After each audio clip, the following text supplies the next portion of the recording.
प्रार्थना करेंगे। जिसको आता है वो साथ में अवश्य बोले और बाबा से करें।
मेरे गर्भ से परसों के दिन एक लड़का जन्म लेगा और लड़के का जब विवाह हो जाएगा उसकी बहू आपको बताएगी कि मेरी बहन आपको मिलाते समय क्यों हंसी।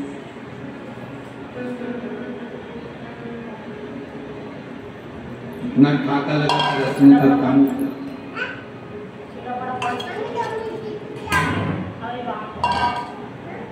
साली ने कहा मैं उसको जन्म देकर मर गया। मैं तुमको नहीं पता।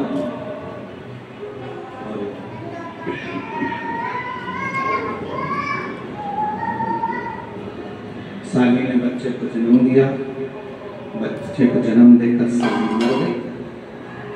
राजा भोज लड़के के जन्म के बाद 18 साल तक इंतजार करता रहा कि इसकी शादी होगी। शादी होकर बहू आएगी, बहू मुझे बताएगी कि मेरी पत्नी मिलाते समय क्यों हंसी।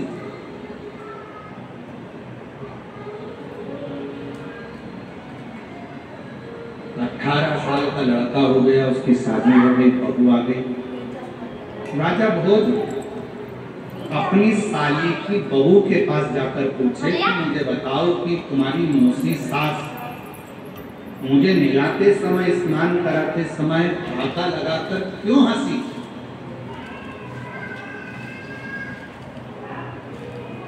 उसका कारण क्या? तो बहू ने बताया, मौसा जी बात यूं सी है, एक नारी का जो जन्म होता है, एक नारी का जो जन्म होता है, कभी वो पत्नी के रूप में जन्म लेती है, कभी वो माँ के रूप में जन्म लेती है। आपकी जो धर्म पत्नी है, पूर्व में आपकी एक बार माँ बनी थी। आप छोटे से थे, नहाने का मन नहीं कर रहा था, भाग रहे थे, माँ पकड़ कर लाई, मिलाया, पानी से डर रहे थे। तुम्हारी पत्नी आज इसलिए हंस रही थी कि जो पहले बचपन में डर रहा था, कई सालों, कई जन्म पहले, आज वही मुझसे कहता है कि एक टोपा पानी और डालो। वो बात याद आता तो ऐसा मेरी पत्नी ने मुझे क्यों नहीं बताया? कहा, मौसा जी, हर प्रश्न का उत्तर देने का एक समय होता है, कभी कभी उत्तर समय पर नहीं दिया।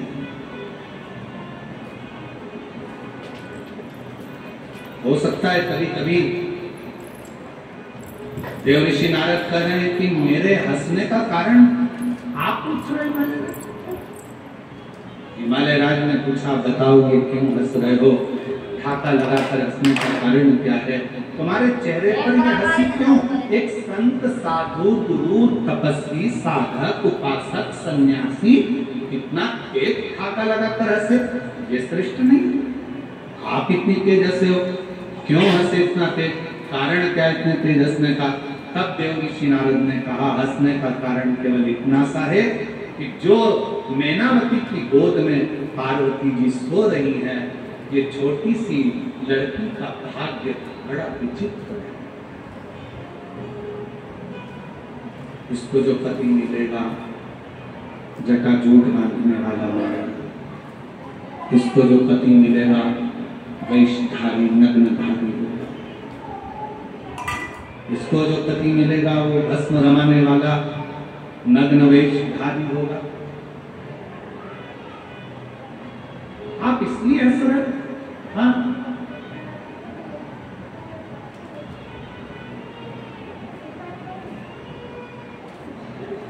हिमालय राज्य की धर्म पत्नी की आंख में से आंसू बह रहे।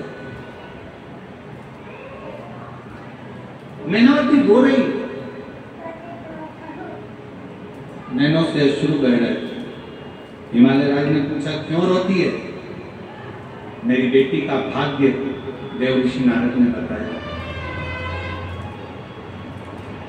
इतनी देर में तो तुरंत हिमालय राज ने अपनी धर्म पत्नी को समझाकर कहा, भाग्य बताने वाले ने भाग्य बताया है।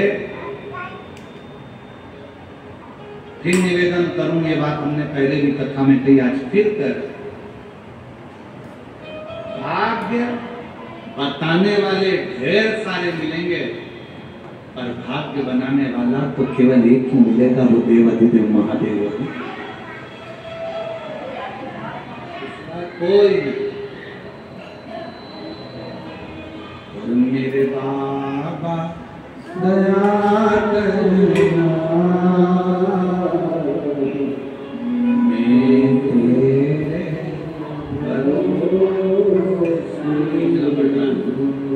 मेरे भोले दया करना,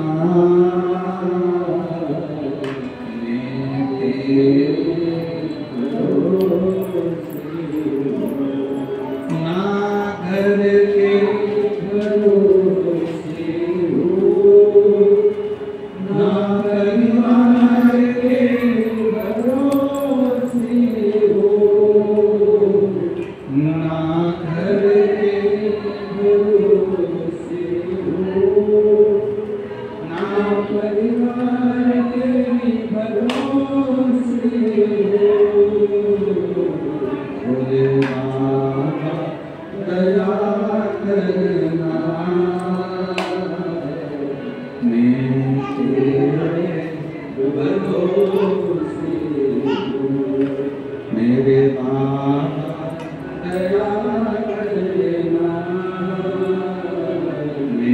भाग्य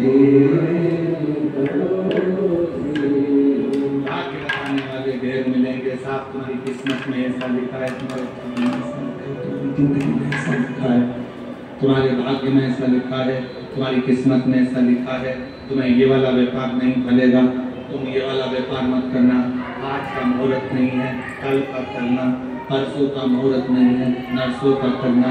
अभी लोग कहेंगे 4 महीने देवता सो गए,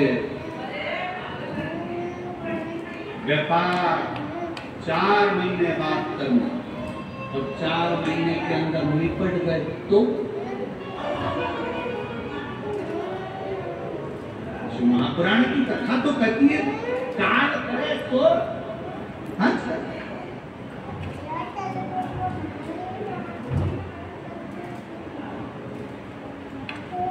आज अपने अंदर एक बात कर लें, किसी का बुरा करना है, किसी को गाली देना है, किसी को अपशब्द कहना है, किसी को ताना देना है, किसी से झगड़ा करना है और किसी को आड़ा टेढ़ी बात कहना है, तो आज की जगह कल कहना।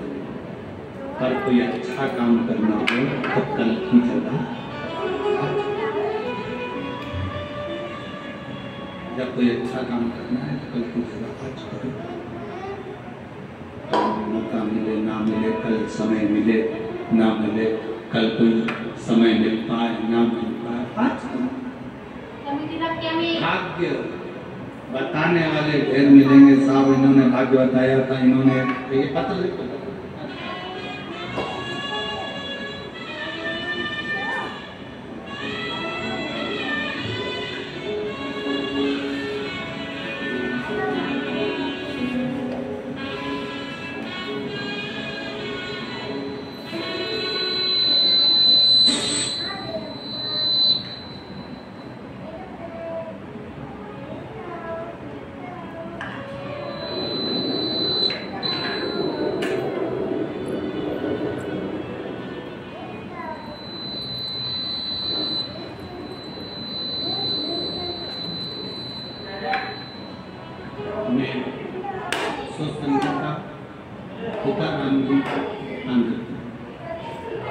मकान पोस्ट बंजरवाड़ी जी।